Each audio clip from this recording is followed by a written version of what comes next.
اسے بھی X2 سے کوئی معقول سزا دلوائی جائے، ایسی سزا جو اسے زندگی بھر یاد رہے۔ جولیا تقریباً 3 گھنٹے تک تنویر کی رپورٹ کا انتظار کرتی رہی۔ اس دوران میں وہ 2 بار X2 کا فون بھی ریسیو کر چکی تھی، جو گٹیالی کے متعلق تنویر کی رپورٹ کا منتظر تھا۔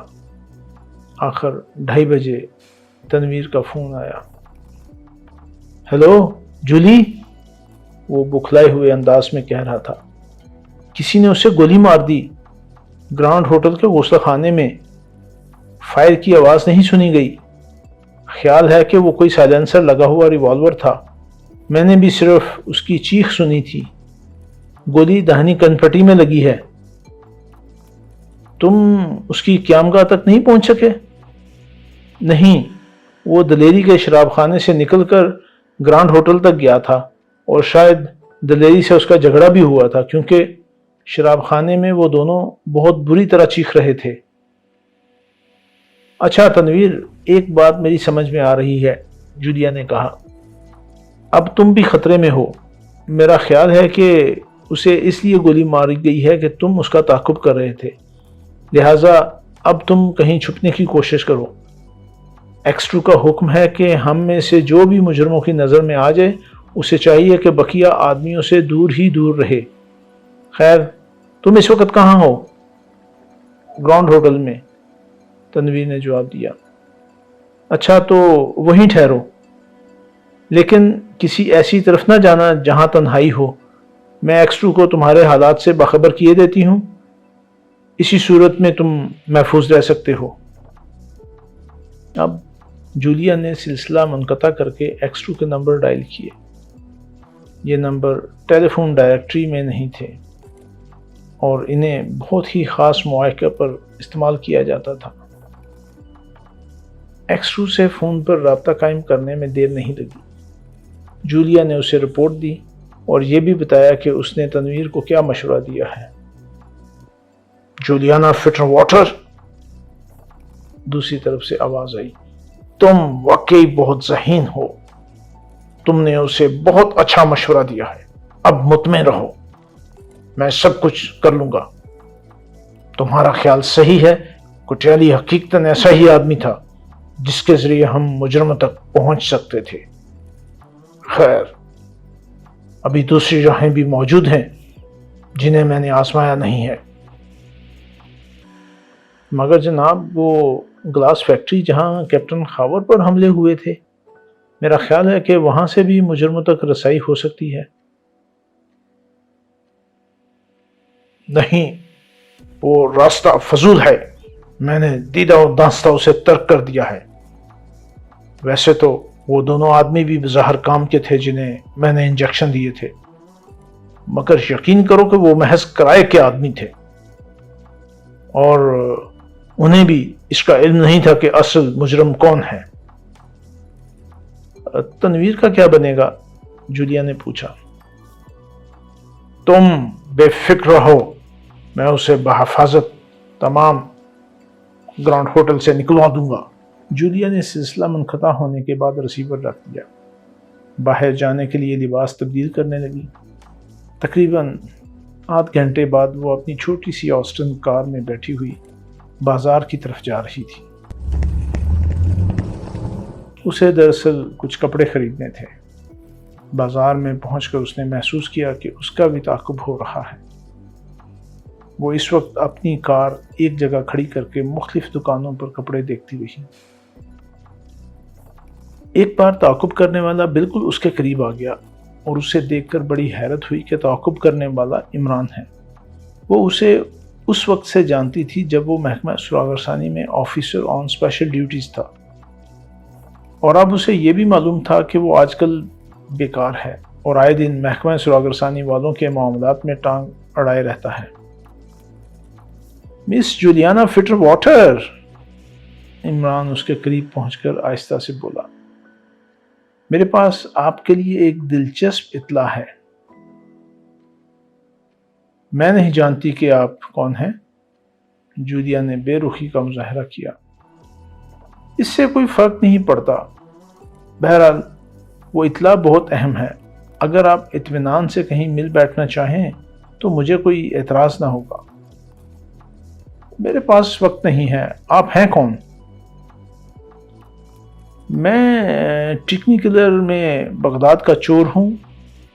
آپ اس کی پرواہ نہ کیجیے، لیکن وہ اطلاع ڈاکٹر اسٹیپلر کی قبر سے متعلق ہے۔ میں آپ کی الٹی سیدھی باتوں کا مطلب نہیں سمجھ سکتی، جولیا مسکرا کر بولی۔ ویسے آپ 100% ٹیکنیکلر ہیں۔ سبز کوٹ، نیلا پتلون، زرد قمیض، گلابی ٹائی اور سفید جوتے۔ اگر آپ بغداد کا چور نہ ہوتے تب بھی میں آپ کو مداری ہی سمجھتی نا؟ بس اب آئیے، کیفے دلکشا میں چائے بھی پئیں گے اور باتیں بھی ہوں گی، بہت سی باتیں، ورنہ اگر میں ہالی ووڈ واپس چلا گیا تو آپ کو افسوس ہوگا۔ آپ اعلیٰ قسم کے مسخرے معلوم ہوتے ہیں۔ خیر چلیے، جولیا ہنستی ہوئی اس کے ساتھ بولی۔ ویسے اسے حیرت ضرور تھی کہ وہ اس طرح اس سے کیوں آ ٹکرایا۔ کیفے میں پہنچ کر تھوڑی دیر تک وہ خاموشی سے ایک دوسرے کو گھورتے رہے۔ پھر عمران نے کہا، جس رات ڈاکٹر اسٹیپلر کی لاش غائب ہوئی تھی آپ کہاں تھیں؟ دیکھیے، اگر آپ زیادہ بہکیں گے تو آپ کو مزہ چکھا دوں گی۔ چلیے، میں چکھنے سے پہلے ہی اسے میٹھا تسلیم کیے لیتا ہوں۔ مگر مس جولیا، یہ بات بہت اہم ہے کہ ڈاکٹر اسٹیپلر کے تابوت پر آپ کی انگلیوں کے نشانات ملے ہیں۔ میں جا رہی ہوں مسٹر، جولیا اٹھتی ہوئی بولی۔ شوق سے جائیے، عمران لاپرواہی سے بولا، لیکن سیکرٹ سروس والوں اور محکمہ سراغ رسانی کا یہ ٹکراؤ میں پسند نہیں کرتا۔ آخر آپ لوگ یہ سب کچھ کس کے حکم سے کر رہے ہیں؟ محکمہ سراغ رسانی کو ڈاکٹر اسٹیپلر کی لاش چاہیے، سمجھی؟ اور اس کے لیے میرا صرف ایک اشارہ کافی ہے۔ آپ سمجھتی ہیں نا؟ اور آپ کا یہ خیال بھی فضول ہے کہ آپ مجھے نہیں پہچانتی۔ میں شیطان کا خالہ زاد بھائی عمران ہوں۔ آپ اچھی طرح جانتی ہیں، انجان بننے سے کام اور زیادہ بگڑ جائے گا مس جولیا۔ جی ہاں، آپ خام خواہ بے تکلف ہونے کی کوشش کر رہے ہیں۔ میں اسے پسند نہیں کرتی۔ کسی حد تک میں آپ کی ناپسندیدگی کو بھی پسند کر سکتا ہوں، مگر مس جولیا، میں آپ کے محکمے کے 8 آدمیوں سے واقف ہوں۔ میں یہ بھی جانتا ہوں کہ آج کل ان میں سے 2 حضرات قطعی نظر نہیں آئے اور تیسرے نے آج ایک حماقت کر ڈالی ہے، لہٰذا وہ بھی غائب ہو جائے گا۔ بے پرکی نہ اڑاؤ، جولیا مسکرا کر بولی، مقصد کی طرف آؤ۔ کیا تم کسی بیمہ کمپنی کے ایجنٹ ہو؟ صورت سے تو وہی معلوم ہوتا ہوگا، عمران نے سنجیدگی سے کہا، لیکن آپ مجھے کسی دن صبح ہی صبح دیکھیے، پھر اگر اس دن آپ کو دوپہر کا کھانا نصیب ہو جائے تو میرے منہ پر تھوک دیجیے گا۔ جولیا اسے چند منٹ تک خاموشی سے گھورتی رہی، پھر بولی، آپ کی باتیں پر لطف ہیں، لیکن اب اصل موضوع پر آ جائیے۔ کیا آپ مجھ سے جان پہچان پیدا کرنا چاہتے تھے؟ میں مکھی پیدا کرنے کی بھی صلاحیت نہیں رکھتا۔ جان پہچان تو بہت بڑی چیز ہے۔ اچھا مس جولیا، کوئی بات نہیں، آپ کو پچھتانا پڑے گا۔ میں لاش کا قصہ کیپٹن فیاض کو سنا دوں گا، مگر اس سے پہلے میں آپ کو 2 گھنٹے کی مہلت اور دے سکتا ہوں۔ آپ اپنے ساتھیوں سے بھی مشورہ کر لیجئے۔ یہ رہا میرا کارڈ، اس پر فون نمبر بھی درج ہے۔ آپ 2 گھنٹے کے اندر اندر مفاہمت کے لیے مجھے فون کر سکتی ہیں۔ 2 گھنٹوں میں سے 1 منٹ بھی زیادہ نہیں دوں گا۔ اچھا، ٹاٹا۔ عمران اٹھا اور اس کے جواب کا انتظار کیے بغیر باہر نکل گیا۔ جولیا نے جیب سے رومال نکال کر چہرے کا پسینہ خشک کیا۔ وہ بظاہر عمران سے 2 ٹوک گفتگو کرتی رہی، لیکن حقیقت یہ تھی کہ اسے چکر آ رہے تھے اور اس کی وجہ X2 کا خوف تھا۔ X2 کا کہنا تھا کہ اس کے 8 ماتحت خود کو دوسروں سے چھپائے رکھیں، کوئی ایسا نمایاں کام نہ کریں جو ان کی شخصیات پر روشنی ڈالنے کا موجب بنے۔ لیکن عمران 8 کو نہ صرف جانتا تھا بلکہ اسے ان کی مشغولیات کا بھی علم تھا۔ جولیا سوچ رہی تھی، ہو سکتا ہے کہ وہ X2 کی شخصیت سے بھی واقف ہو۔ دوسرے ہی لمحے میں وہ اس طرح اٹھی جیسے اس کا یہ فعل مشینی نوعیت کا رہا ہو۔ تھوڑی دیر بعد اس کی کار گھر کی طرف واپس جا رہی تھی۔ فلیٹ کے دروازے تک پہنچتے پہنچتے اس کی سانس پھول گئی۔ اس نے قفل میں چابی گھمائی اور دروازے کو دھکا دے کر جیسے ہی اندر داخل ہوئی، کسی نے اس کی گردن پکڑ لی اور قبل اس کے کہ وہ ہون سکتی ایک مضبوط ہاتھ اس کے منہ پر جم گیا۔ اس کے سارے جسم میں صرف پلکیں حرکت کر رہی تھیں۔ گردن پر رکھے ہوئے ہاتھوں کی گرفت سخت ہونے لگی۔ جولیا نے محسوس کیا کہ وہ 2 آدمیوں کی گرفت میں ہے۔ اس کا سر دھمکنے لگا تھا اور آنکھوں کے سامنے تاریک لہریں لے رہی تھیں۔ گردن کی گرفت آہستہ آہستہ تنگ ہوتی گئی اور ذرا سی دیر میں تکلیف کا احساس ہی فنا ہو گیا۔ اسے پتہ نہیں کہ بے ہوشی کب تک طاری رہی۔ بہرحال ہوش آتے ہی اس نے محسوس کیا کہ وہ اپنے کمرے میں نہیں ہے۔ حالانکہ اس وقت اندھیرے میں تھی، لیکن اس کی چھٹی حس یہی کہہ رہی تھی کہ وہ اپنے کمرے میں نہیں ہے۔ پھر آہستہ آہستہ اسے احساس ہونے لگا کہ وہ کسی نرم گدیلے پر نہیں بلکہ ناہموار زمین پر پڑی ہوئی ہے اور اس کے سارے جسم میں سنگریزے سے چبھ رہے ہیں۔ اس نے اٹھنے کی کوشش کی اور بے تکان اٹھ کر بیٹھ گئی۔ بائیں طرف سے ہلکی سی سرخ روشنی آ رہی تھی، لیکن وہ یہاں کا اندھیرا دور کرنے کے لیے کافی نہیں تھی۔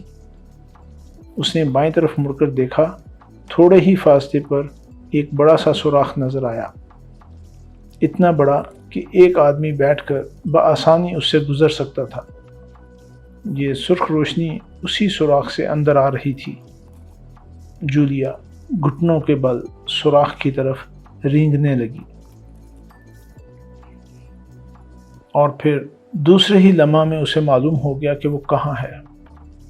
سوراخ کی دوسری طرف الاؤ جل رہا تھا۔ 3 آدمی زمین پر سوئے پڑے تھے۔ ایک الاؤ کے قریب بیٹھا سلگتی ہوئی لکڑی سے اپنا پائپ جلا رہا تھا۔ اس کے قریب ہی 2-3 رائفلیں ایک پتھر سے ٹکی کھڑی تھیں اور وہیں ایک بڑا سا کلہاڑا بھی پڑا ہوا تھا۔ رائفلیں سوراخ سے قریب ہی تھیں۔ جولیا خود میں ہمت پیدا کرنے کی کوشش کرنے لگی۔ وہ دراصل ایک بہت بڑا غار تھا جس کے 2 حصے تھے اور وہ سوراخ ان دونوں کو ملاتا تھا۔ جولیا کا آدھا دھڑ سوراخ کے دوسری طرف پہنچ گیا۔ آگ کے قریب بیٹھا ہوا آدمی اپنا پائپ سلگا کر زمین پر لیٹ گیا۔ جولیا نے ہاتھ بڑھا کر ایک رائفل اپنے قبضے میں کر لی اور اس کی نالی جاگتے ہوئے آدمی کی طرف کرتی ہوئی آہستہ سے بولی، بس خاموش ہی رہنا۔ اس آدمی نے بڑے اطمینان سے اس کی طرف کروٹ لی اور اس انداز میں اس کی طرف دیکھتا رہا جیسے کوئی ننھی سی بچی کسی لکڑی کی بندوق سے اسے دھمکا رہی ہو۔ نہ اس کی آنکھوں میں خوف تھا نہ حیرت، بس ایسا معلوم ہو رہا تھا جیسے کوئی فکر مند باپ اپنی ننھی سی بچی کی خوش فعلیوں سے محظوظ ہونے کے موڈ میں نہ ہو۔ رائفل خالی ہے، اسے رکھ دو، اس نے تھوڑی دیر بعد آہستہ سے کہا، اور اپنی جگہ پر واپس جاؤ۔ یہ تینوں جو سو رہے ہیں بہت برے آدمی ہیں، میں نے انہیں بہت مشکل سے سلایا ہے۔ جولیا نے رائفل نہیں رکھی۔ اس آدمی نے پھر کہا، میرے کہنے پر عمل کرو ورنہ نتیجے کی خود ذمہ دار ہوگی۔ تم لوگ مجھے یہاں کیوں لائے ہو؟ جولیا نے پوچھا۔ اس بات کا جواب ہم نہیں دے سکتے۔ تم ابھی دوسری جگہ لے جائی جاؤ گی اور وہیں تمہیں سب کچھ معلوم ہو جائے گا۔ میرے کہنے پر عمل کرو۔ رائفل وہیں رکھ دو جہاں سے اٹھائی ہے۔ اگر یہ لوگ جاگ پڑے تو تمہاری بقیہ زندگی جہنم بن جائے گی۔ جولیا چند لمحے کچھ سوچتی رہی، پھر رائفل وہیں رکھ کر غار کے تاریک حصے میں واپس چلی گئی۔ وہ اس آدمی کے متعلق سوچ رہی تھی۔ وہ اس کا کوئی جانا پہچانا سا چہرہ تھا۔ آواز میں بھی کوئی ایسی چیز موجود تھی جس کی بنا پر وہ سوچ رہی تھی کہ وہ اس سے قبل بھی کہیں اسے دیکھ چکی تھی۔ کہاں؟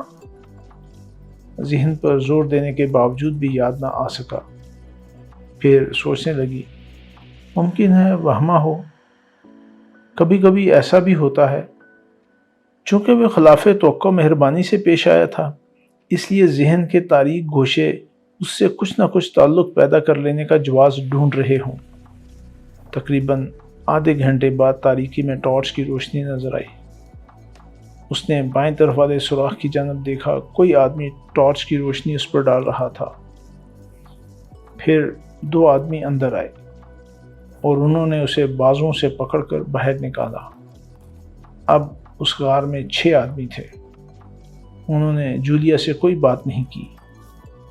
سوئے ہوئے آدمی بھی اٹھ گئے تھے اور ان کا سامان ایک جگہ ڈھیر تھا۔ ایسا معلوم ہو رہا تھا جیسے وہ سفر کے لیے تیار ہوں۔ کسی نے جولیا کی کمر پر رائفل کا کندھا رکھ کر اسے آگے کی طرف دھکیلا اور وہ ایک لفظ کہے بغیر اپنے آگے چلتے ہوئے آدمی کے پیچھے چل پڑی۔ غار سے نکلتے ہی اسے معلوم ہوا کہ جیسے وہ برفیلے سمندر میں غوطے لگا رہی ہو۔ اس کے جسم پر ایسے کپڑے نہیں تھے جو اسے جنگل کی سردی سے بچا سکتے۔ کچھ دور چلنے کے بعد رک جانے کا حکم ملا۔ ٹارچ کی روشنی ایک بڑی سی اسٹیشن ویگن پر پڑی۔ قبل اس کے اسے کچھ کہا جاتا، جولیا خود ہی اسٹیشن ویگن میں بیٹھ گئی۔ 4 آدمی اس کے ساتھ بیٹھے اور 2 اگلی نشست پر چلے گئے۔ اندر پہنچتے ہی ان میں سے کسی آدمی نے جولیا پر کمبل ڈال دیا تھا۔ اگر تم لیٹنا چاہو تو وہ سیٹ کافی ہے، کسی نے کہا۔ نہیں شکریہ، جولیا بولی، میں بالکل ٹھیک ہوں۔ اسٹیشن ویگن کا انجن گڑگڑایا اور وہ فراٹے بھرنے لگی۔ جولیا محسوس کر رہی تھی کہ وہ لوگ کافی مہذب اور شائستہ ہیں۔ انہوں نے ابھی تک اسے کوئی تکلیف نہیں دی تھی۔ جولیا نے خود کو اچھی طرح کمبل میں لپیٹ لیا تھا، لیکن ٹھنڈی ہوا اب بھی اس کے چہرے پر تھپیڑے مار رہی تھی۔ اس کے باوجود بھی نہ تو وہ لیٹنا چاہتی تھی اور نہ چہرہ ڈھکنا چاہتی تھی۔ گاڑی ناہموار راستے پر چل رہی تھی۔ جھٹکے اور دھچکے یہی کہہ رہے تھے۔ یہ سفر تقریباً 2 گھنٹے تک جاری رہا۔ جولیا کو وقت کا احساس نہیں تھا، ورنہ اس میں اتنی ہمت تو تھی کہ وہ ان لوگوں سے پوچھ سکتی۔ آخر وہ سفر ختم ہوا۔ جولیا سے نیچے اترنے کو کہا گیا۔ اس نے بے چون و چوڑاں تعمیل کی۔ باہر نکلتے ہی پھر اسے شدید ترین سردی کا احساس ہوا، کیونکہ ہوا بہت تیز تھی اور آسمان میں بادلوں کی گڑگڑاہٹ اور بجلی کی چمک طوفان کا پیش خیمہ معلوم ہو رہی تھی۔ جولیا کو یاد نہیں کہ وہ کس طرح اس عمارت میں پہنچی۔ اسے یہ بھی نہ معلوم ہو سکا کہ عمارت تک پہنچنے میں کتنی دیر لگی تھی۔ اس کا سارا جسم کانپ رہا تھا اور ذہن پر برف کی سل سی رکھی محسوس ہو رہی تھی۔ اس نے بجلی کی چمک میں اس عمارت کی ایک جھلک ضرور دیکھی تھی، لیکن اتنی دیر میں اس کے متعلق کوئی رائے قائم کرنا مشکل ہی تھا۔ وہ ایک کمرے میں لائی گئی جس کی دیواریں بھورے رنگ کے پتھر سے بنائی گئی تھیں اور وہاں بہت ہی بھدے قسم کا فرنیچر موجود تھا۔ اسے ایسا ہی محسوس ہوا جیسے وہ کسی دیہاتی زمیندار کے مکان میں ہو۔ وہ لوگ اسے کمرے میں چھوڑ کر باہر نکل گئے۔ کمرہ گرم تھا۔ دیوار میں بنے ہوئے آتش دان میں پتھر کے کوئلے دہک رہے تھے، لیکن کمرے کے در و دیوار سے اسے وحشت ہو رہی تھی۔ یہاں ایک ہی دروازہ تھا، نہ کھڑکیاں تھیں اور نہ روشن دان۔ شاید 15 یا 20 منٹ تک وہ وہاں تنہا رہی۔ پھر یہ تنہائی رفع ہو گئی۔ آنے والا پستہ قد اور گٹھیلے جسم کا آدمی تھا، مگر اس کے سر کے زیادہ تر بال غائب نہ ہو گئے ہوتے تو اس کی عمر کا اندازہ کرنا مشکل ہوتا۔ اب یہی معلوم ہو رہا تھا کہ وہ بال قبل از وقت غائب ہو گئے اور وہ 35 سال سے زیادہ کا نہیں ہے۔ جولیا نے اسے پہلی ہی نظر میں پہچان لیا تھا، کیونکہ وہ اس کے لیے کوئی اجنبی نہیں تھا۔ وہ صدہا بار علمی اور ادبی رسائل میں اس کی تصاویر دیکھ چکی تھی۔ یہ مشہور سائنسدان ڈاکٹر اسٹیپلر تھا، ایک دیسی عیسائی جس کی قبر سے خالی تابوت حاصل ہوا تھا۔ اس کی آنکھیں بڑی تیز اور خوفناک تھیں۔ جولیا ایک بار سے زیادہ اس سے آنکھ نہ ملا سکی۔ تم بہت تھک گئی ہوگی، ڈاکٹر اسٹیپلر نے کہا۔ اس کی آواز بڑی نرم تھی اور چہرے کی کرختگی کے مقابلے میں جولیا کو بہت عجیب لگی۔ جولیا نے جواب نہ دیا۔ میں تمہیں بہت پسند کرتا ہوں، اسٹیپلر نے کہا۔ میں تمہیں اسی دن سے جانتا ہوں جب تم نے میرے 2 آدمیوں کو دھوکہ دے کر دانش منزل میں پہنچایا تھا۔ تو آپ یہ بھی جانتے ہوں گے کہ میں حقیقتاً کون ہوں، جولیا نے کہا۔ مجھے یہ جاننے کی قطعی ضرورت نہیں ہے کہ تم کون ہو، ڈاکٹر اسٹیپلر نے کہا، لیکن یہ ضرور معلوم کروں گا کہ دانش منزل میں تمہارے علاوہ اور کون تھا۔ یہ تو میں بھی نہیں جانتی۔ ضد بری چیز ہے، ڈاکٹر اسٹیپلر مسکرایا۔ میں یقین بھی نہیں دلانا چاہتی، جولیا نے لاپرواہی سے کہا۔ تم خواہ کتنی ہی ضد کیوں نہ کرو، میں تشدد نہیں کروں گا۔ تھوڑی دیر بعد تم خود بخود مجھے سب کچھ بتا دو گی۔ اگر میرے 2 آدمی پاگل ہو سکتے ہیں تو تم بھی اپنے ہی ہاتھوں سے اپنا گلا گھونٹ سکتی ہو۔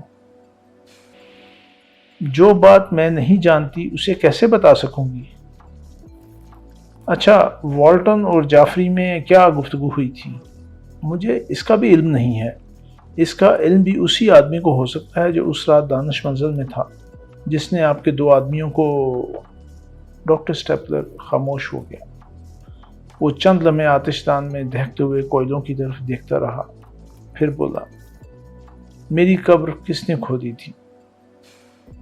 میں کسی بات کا جواب نہیں دینا چاہتی، محض اس لیے کہ میرے کسی آدمی نے تمہارے ساتھ کوئی زیادتی نہیں کی اور میں بھی رحمدلی سے پیش آ رہا ہوں۔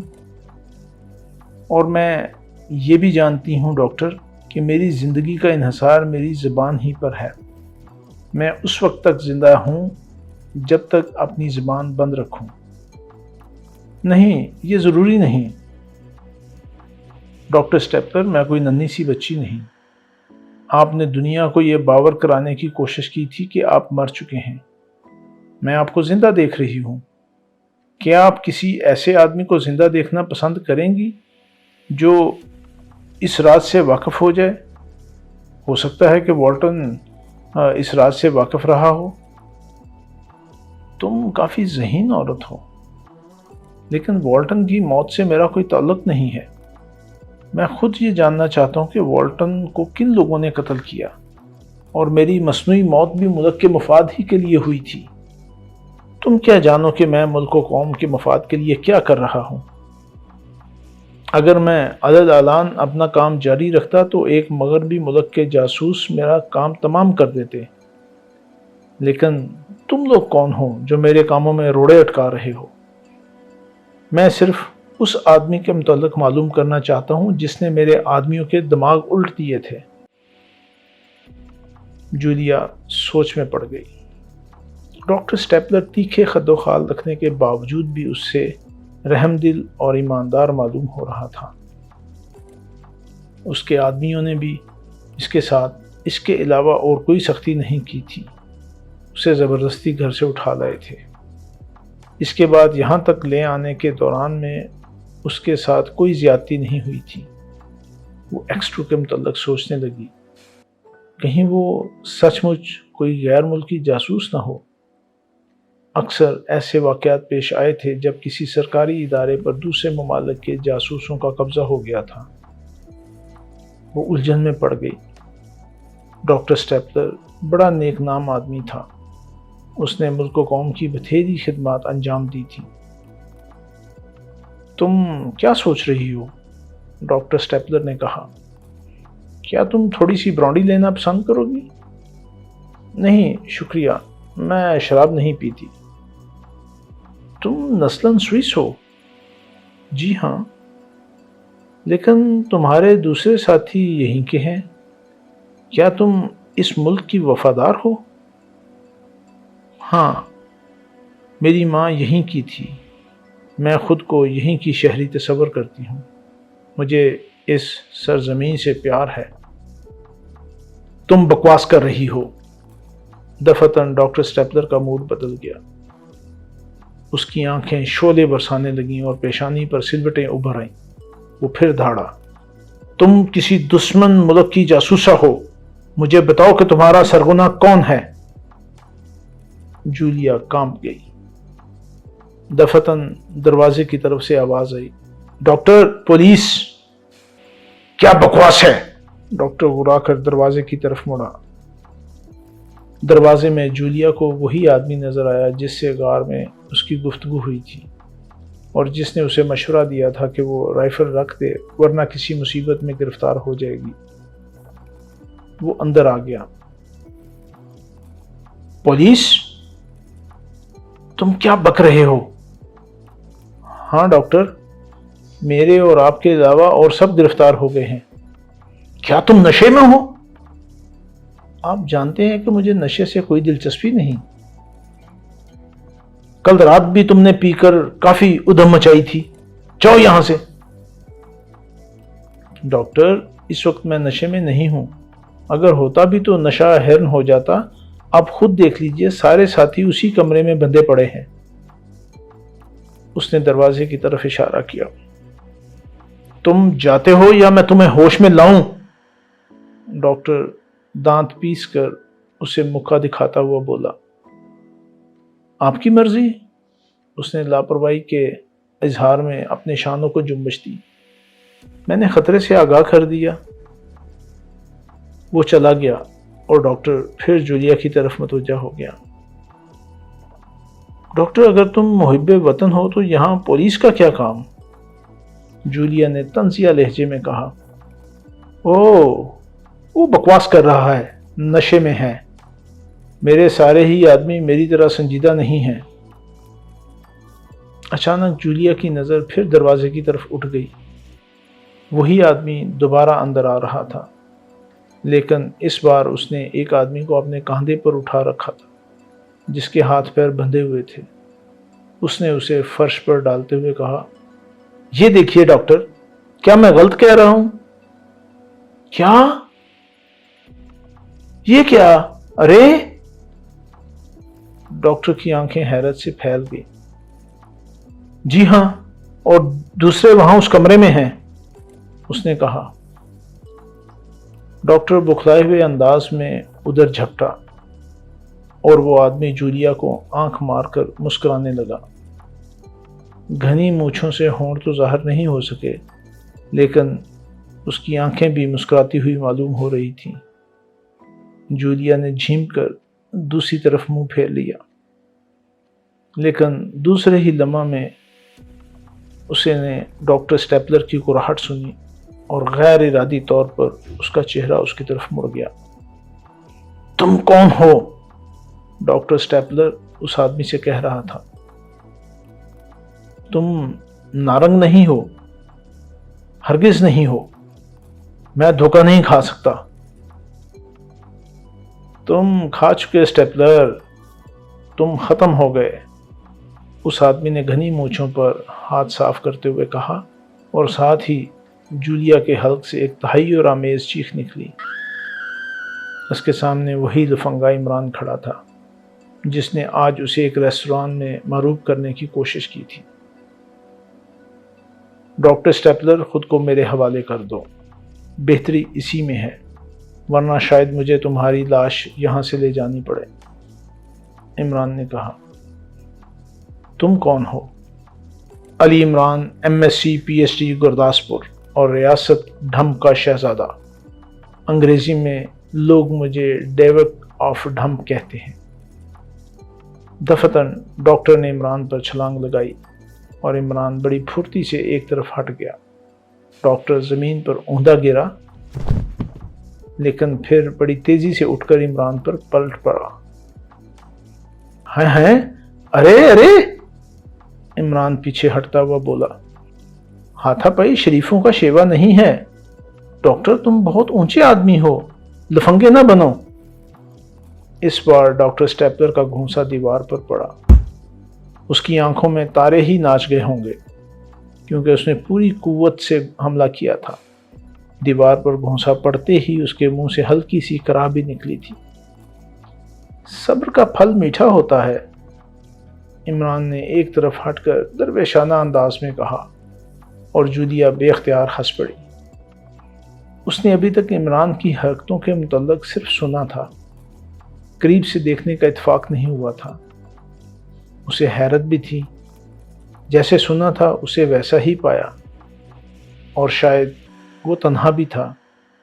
اگر اس کے ساتھ کوئی اور بھی ہوتا تو وہ 7 آدمی بے ہوش کیوں ہوتے جن کے ہاتھ پیر جکڑے ہوئے تھے؟ شاید اس نے انہیں کسی تدبیر سے بے ہوش کر کے باندھ لیا تھا اور اب ان کے سرغنہ کو اس طرح زچ کر رہا تھا جیسے کوئی بلی کا بچہ اپنے پہلے شکار کو کھلا کھلا کر مارتا ہے۔ ڈاکٹر سٹیپلر ذرا ہی سی دیر میں دیوار سے لگ کر ہانپنے لگا۔ عمران نے جیب سے چوئنگم کا پیکٹ نکالا اور اس کا کاغذ پھاڑتا ہوا بولا، یہ تھکن کا بہترین علاج ہے، اگر کہو تو ایک پیش کروں؟ اس سے سانس بھی قابو میں آ جاتی ہے۔ جواب میں ڈاکٹر سٹیپلر نے ایک گندی سی گالی دی۔ توبہ توبہ، عمران اپنا منہ پیٹتا ہوا بولا، یہ ایک عظیم سائنسدان بول رہا ہے۔ Shut up! ڈاکٹر سٹیپلر حلق کے بل چیخا اور پھر عمران پر آ پڑا۔ مگر عمران کہاں؟ اس نے تو سامنے والی دیوار پر ٹکر ماری تھی، اور عمران دور کھڑا سادھوؤں کی طرح ہاتھ اٹھائے کہہ رہا تھا، کنفیوشس نے کہا تھا کہ غصے کی آگ کا ایندھن عقل بن جاتی ہے اور آدمی کسی جلی ہوئی عمارت کی طرح ویران ہو جاتا ہے جو بیکار ہونے کے باوجود بھی زمین پر اپنا تسلط جمائے رکھتی ہے۔ اگر کنفیوشس کی شادی ہو گئی ہوتی تو وہ ایسی بات نہ کہہ سکتا۔ کیوں ڈاکٹر، کیا خیال ہے؟ مگر ڈاکٹر کو ہوش کہاں تھا۔ آخری ٹکر نے اس کے سر میں شگاف ڈال دیا تھا جس سے خون بہہ بہہ کر فرش پر پھیل رہا تھا، اور وہ خود اوندے منہ پڑا تھا۔ جولیا قریب ہی کھڑی اپنے خشک ہونٹوں پر زبان پھیر رہی تھی۔ جی سامعین، آپ نے عمران سیریز کی نئی ایپیسوڈ سنی۔ مجھے یقین ہے کہ آپ ضرور اس سے محظوظ ہوئے ہوں گے۔ آپ کا قاری آپ سے اجازت چاہتا ہے، مگر جانے سے پہلے ہمارے چینل کو ضرور سبسکرائب کریں، اپنے دوستوں اور دیگر حلقہ احباب میں بھی اسے شیئر کریں۔ ملتے ہیں کچھ دیر کے بعد نئی ایپیسوڈ کے ساتھ۔